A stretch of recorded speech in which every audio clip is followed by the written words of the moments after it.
My first question is, what is First Full Circle Refuge? What do you guys do here? Well, we've been in operation since '99, and we are a juvenile justice ministry. So we're faith-based, and we work with a lot of kids in lockup in the streets. Yeah. We're not here to push our religion on them, but to give them some tools and come alongside them. Relationship building, maybe give them an option that they didn't have at the house, you know, and hopefully deter them from a life of crime and lockup, which costs a lot of money. So yeah. That's in a nutshell what we do. And so how do you guys do that? Like what events, sure. mentorships, yeah. What does that look like kind of person to person? Sure. One of the roles is we our best captive audience in the juvenile justice system, and we are contracted or partnership with about 10 facilities throughout the state. So we do a lot of we don't do preaching. We do just topical work. We're trying to deal with kids what they're doing because they're looking for hope. And hopefully the relationship building also help them with their transition if that's needed. So that's one role. In the communities, especially in the Augusta or CSRA area, we try to go into schools and speak life skills, real world scenarios, tell experiences of ourselves, our lives, and others that we know that have been down a struggle road, and try to relationship build again and focus. And then we get referrals from the street sometimes, from law enforcement, parents of kids that are maybe active in gangs, that are dealing with that issue, because we do know that world. One of the roles I do is in the back here you see on the wall, I'm a gang intervention specialist, certified, I guess they call it. So we kind of know that world, but we're not here to beat them up or talk against their lifestyle, but just come alongside them, help them with a transition. So we've seen lots of kids go through this process, you know, over the years. And not that we're saying that we have 100% success, because we look at kids as they're coming out of, like our logo says, it's kind of a miry pit, it's a deep pit, and they're trying to get back on a good, strong thing, you know, a foundation to really walk normal. And so they might be slipping and sliding through that pit all the time. And so almost 20 years now, I've been doing this. So what does that mean? What is the certificate that you have, or the? Yeah, I am certified through the National Gang Crime Research Center. Yeah. And as a gang specialist, all the accolades are there. Well, what does that mean? So if you're certified, what kind of training do you go through? What tools do you have because of that certification that you otherwise wouldn't have? Yeah, well, one of the things that they do is they allow us as non-law enforcement to come alongside law enforcement to collaborate and to learn both worlds. Most law enforcement, they really want this, but because they see every day the only solution that they're seeing is arrest and lockup.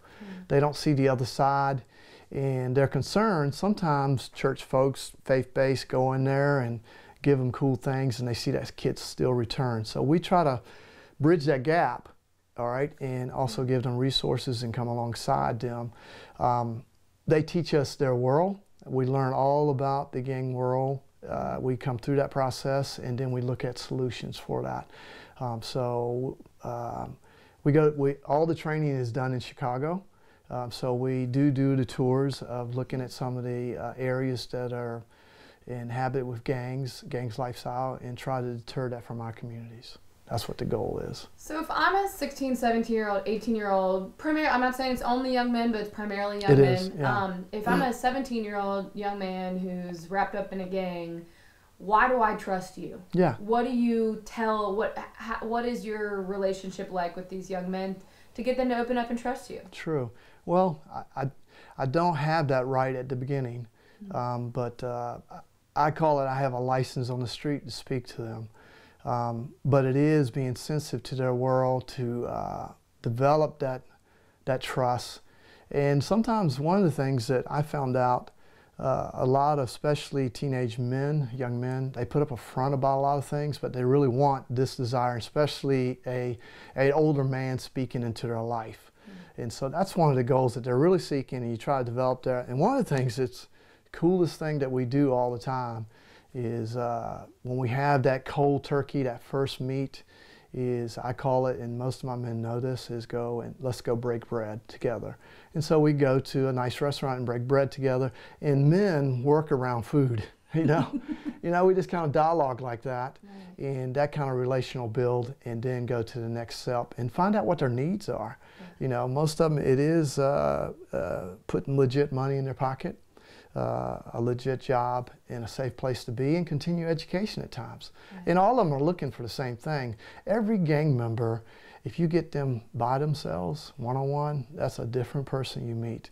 I get to meet them in their groups and things like that, but they put up this front, but that individual, they want the same thing every man wants in life, and that's what we stick with. We hit that really hard. Mm. And so what are they telling you? What are the draws to that lifestyle, whether it be illegal weapons, drugs, women, all the things that go along with gangs? What are they telling you is their draw to those activities? Well, it's none of that. It's really not none of that. We think that it's a lot of that, but it's really a power, a self-worth, that you belong. They always hear that in gang presentations, but it's deeper than that. It's really have somebody confirming their manhood. One of the things is we found out that it's been proven about right around the age of 12 is when boys are starting to seek that, and even physically they're starting to seek that. Yeah. And if nobody's defining what that man is, they go seek it even if it hurts, even if they have to have a beat in, do a crime to be part of that group, what they call a family, so that they create that environment, and that's what they seek. And it feels like you are somebody. When somebody tells you that you're part of us, we got your back, we got much love for you, it works. It works for all of us. Yeah. Is there a collective, your advice to, because we're going to have viewers watching this, and I always like to try to, yes, inform people, but also maybe give them an action that they can do. Yes. And often that's tough with something like this because the relationships that you guys are building are what's so key. But is there a collective, something as a collective community that we can do to help these young men and women? Well, one of the things, actually, is we've been beating this bush for years about the family environment. Mm-hmm. One of the problems is we have a brochure over there, and you can take it when you leave. It's called Gang Love, How to Get Your Kid In. It's really reverse psychology, what you're not doing in the house. Yeah. And if you're not doing these things in the house, you have a qualified gang member. And, it comes to that role first, is in the home, what they're doing, because that's what they're seeking anyway. I said earlier, a family, and they're not getting that. And so sometimes parents are so wrapped up in their social life and things like that, they forgot that they have to raise a kid for 18 years. Mm-hmm. And so if they can do that, then it really offsets some things. Mm-hmm. And then as a community, really, we don't clean up our neighborhood anymore in the sense that we keep people focused and keep kids on the right track. We don't help each other no more. Mm-hmm. I know of kids, it's been a while, I heard this at one school I was speaking, and a kid told me, he goes, Devon, I definitely won't be in a gang. And I said, why? He says, my mama won't even let me, when I get off the bus, he said it sarcastic, I don't even know what the shrubbery looks like outside.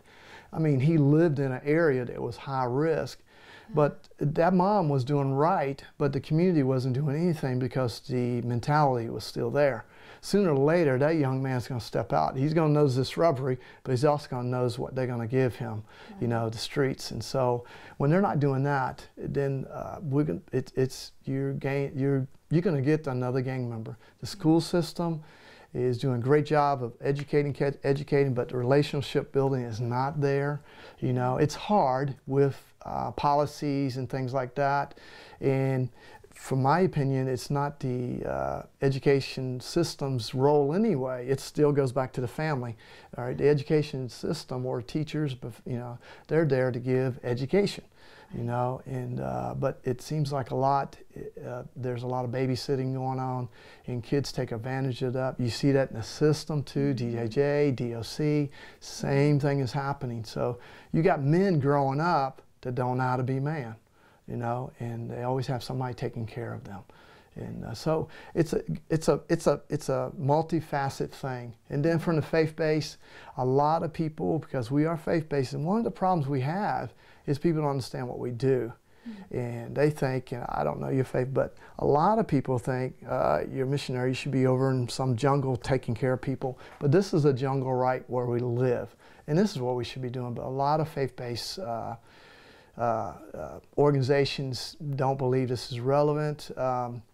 Let's lock them up. You know, they deserve that. Yes, if you do a crime, you deserve to be, the sentence. You do.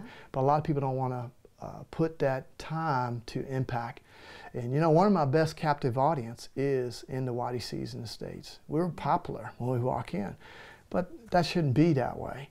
Right. But they're looking for resources, but we don't have enough folks to do it. It's as the word says, the harvest is plenty, but the workers are few, and that's what it is all the time. Yeah. So that's in a nutshell. Yeah. Yeah. Well, are you looking for men to be mentors? Always. I mean, how can people help your organization? Yeah. Well, one of the things is it's a lot of steps to work with a juvenile.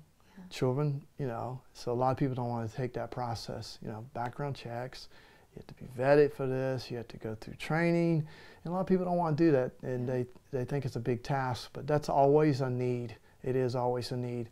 One of the programs I want to give you as a resource, and I think it's excellent program that Richmond County school system did for the young men and women in high school is RPM. Is reaching potential through manufacturing. And that's Textron and the school system partnered about 3 years ago, and they identified all the high-risk kids in all the high schools. Not just attitude, or it was attitude, academic, or maybe just a level where they were learning and where they were not going. And they brought them into a program, and they work 4 hours a day on the line, producing for a Textron, and also receive virtual learning. The percentage of these guys graduating is very high, but before that, zero. And I have a program there every week that we do what we call guerrilla lifestyles, life skills. It's really hard things, debates really, in their face, and really developing manhood. And I have about 50 boys I work with over there every single week. And we don't have enough of them, and there's not enough of me. Right. If people watch the news and they see the mugshots, they go, wow, but they don't, there's nothing else after that. Right. We can really eradicate some things. We're not going to make it disappear, but we can save some young men out there, from being in that lifestyle. Because every one of these kids, if you sit with them, they were just hanging out, doing something, and now they're charged with murder, and they don't know what's ahead of them. They don't. So the heartbeat behind what you do, what is it that motivates you? Why are you guys a faith-based organization, and how does that make a difference in these young men's lives? Yeah, well, that's what's going to work. Yeah. That is the solution. And I'm retired military. I did 20 years. I worked for the Department of Juvenile Justice for 2 years. I've been in the system for over 20 years. What happens in social success is what Department of Juvenile Justice goal, and they don't mind me saying this, is their goal is to bring a bad kid to being a good kid, okay? And their job is done. Society is appeased and feels good. But what the gospel of Jesus Christ does is bringing a person from dead to being alive.